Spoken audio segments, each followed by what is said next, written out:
Over the Mountains, from Spain in Our Hearts by Adam Hochschild. For the first wave of Americans, reaching Spain had been easy. A major obstacle appeared, however, in March 1937 when, under pressure from a British government sprinkled with Franco sympathizers, France closed its border to all military assistance for Spain. Crossing points were equipped with machine guns and searchlights. Armed guards with dogs began patrolling the frontier.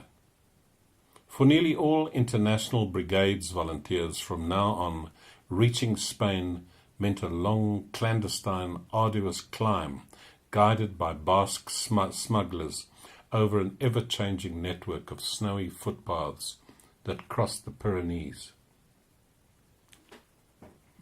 These mountains, which rise to more than 11,000 feet, are the most formidable natural wall in Western Europe, outside the Alps.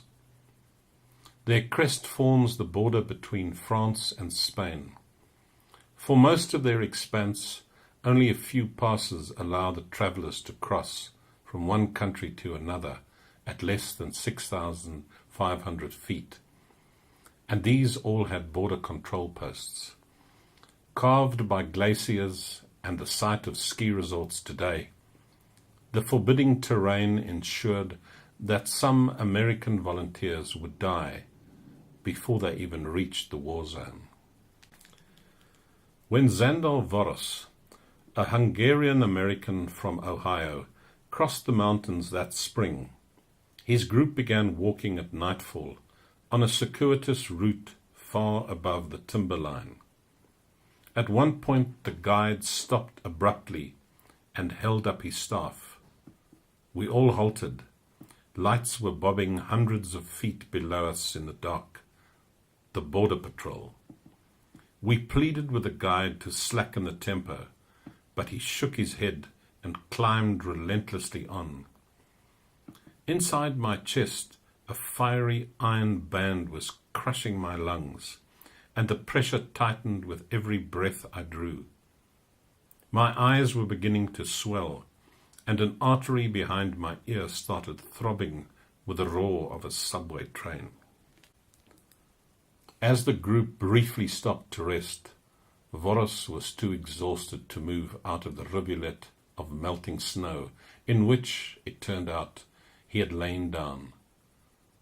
We continued climbing all through the night, and daybreak found us up on the snow belt.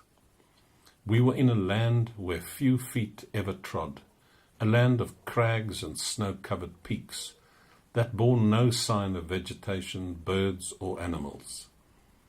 Suddenly the guide sprang to his feet in great alarm. He asked us to stand up and took a rapid count. There were only 16 of us. One comrade was missing, a German. The guide retraced the group's steps for more than an hour, then returned. The German could not be found. Against protests, he insisted that they move on.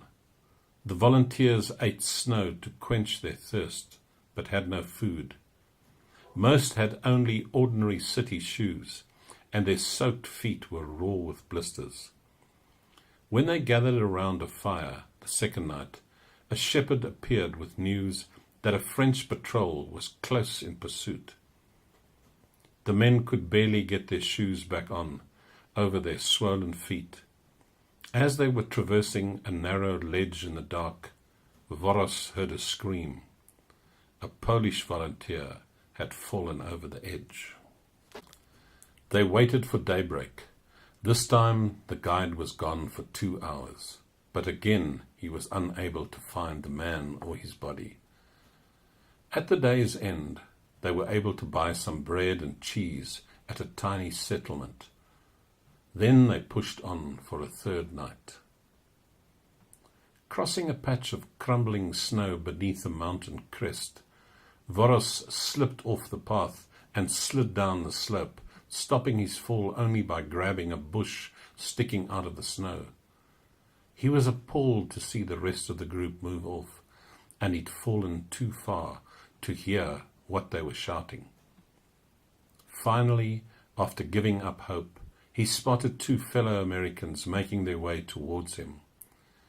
Climbing back up to the trail and then racing along it to catch up with the remainder of the volunteers, the three several times had to wade waist-deep across mountain streams, their shoes tied by laces around their necks.